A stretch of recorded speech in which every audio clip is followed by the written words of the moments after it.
L'àmbit 3 l'hem titulat L'altre Carner perquè després que en els dos primers àmbits haguem repassat tota la trajectòria poètica d'en Carner, que és per la qual ell és més reconegut,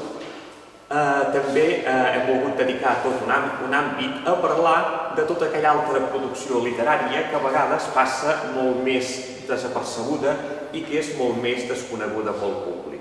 Així, comencem aquest àmbit amb una peça que es pot considerar que és una raresa. Es tracta de La Malvestat d'Oriana, de l'any 1910, que és, es pot dir, l'única incursió en el camp de la novel·lística que va fer Carner. Que ell no es considerava pas que fos un narrador, ho demostra també la següent obra que tenim, que és La creació d'Eva i altres contes, que com el seu títol diu és un recull de contes prèviament publicats a la premsa i que es caracteritzen per tenir molt poc fet narratiu, diguem, a partir d'una paraula o d'una frase comença una descripció, però no és pròpiament una narració. Carner, evidentment, no es pot considerar un narrador. Ell moltes vegades va dir que tenia diversos projectes en ment, però que no van acabar de cristal·litzar. En canvi, allà on sí que va tenir molta activitat en el camp de la prosa és amb els articles periodístics. Carner va entrar a La Veu de Catalunya cap al 1902-1903, fruit de la seva estreta relació amb el seu director, Enric Prat de la Riba, i continuaria treballant, escrivint per La Veu de Catalunya fins l'any 1928, quan deixa el diari de la Lliga pel d'Acció Catalana a la publicitat. D'aquests articles que va escriure a La Veu, n'hi ha 3 que els va publicar en forma de llibre. Les planetes del Verdum, les bonomies i 3 estels i un ròssec. Són articles, alguns d'ells costumistes, i d'altres, sobretot els de 3 estels i un ròssec, són breus articles satírics i de caràcter polític que va escriure durant l'època de la dictadura de Primo de Rivera i que tenien la voluntat de, o sigui, la gràcia d'haver de passar per la censura. Per això estan signats, en aquest cas, amb un pseudònim, que és Bellafila. Una mica més tard,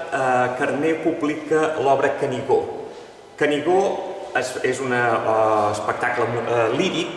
amb música de Jaume Pahissa que es basa en l'obra homònima de Jacint Verdaguer,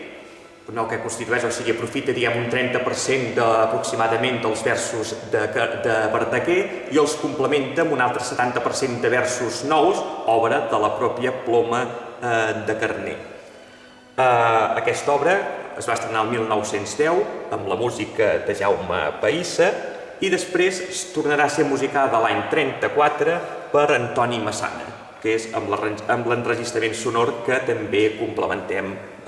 l'exposició. Si una obra teatral de Carner és coneguda, aquesta és El Giravolt de maig, publicada per La Mirada de Sabadell l'any 1928, i de la que, a part de la primera edició, també exposem el programa de la seva reestrena en el Palau de la Música Catalana 30 anys després, el 1958, en un programa signat per el compositor, Eduard Toldrà, que va fer la música, i tots els intèrprets que van participar-hi. Carner també es va dedicar molt al llarg de la seva vida a la traducció, sobretot en l'època d'abans de la guerra i també quan estarà a Mèxic. Entre els molts llibres que podíem haver seleccionat traduccions de la Carner, hi ha Floretes de Sant Francesc, que és una de les seves primeres traduccions que va publicar i que va tenir força ressò,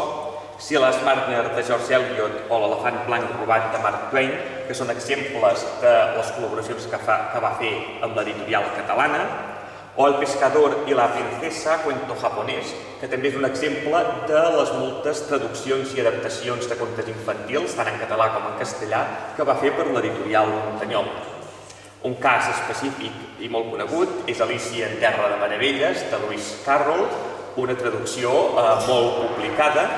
i la traducció dels papers pòstums de Pickwick per Proa, que també és de les traduccions rellevants com el David Copperfield de Dickens, que van servir per consolidar la qualitat literària de la llengua catalana.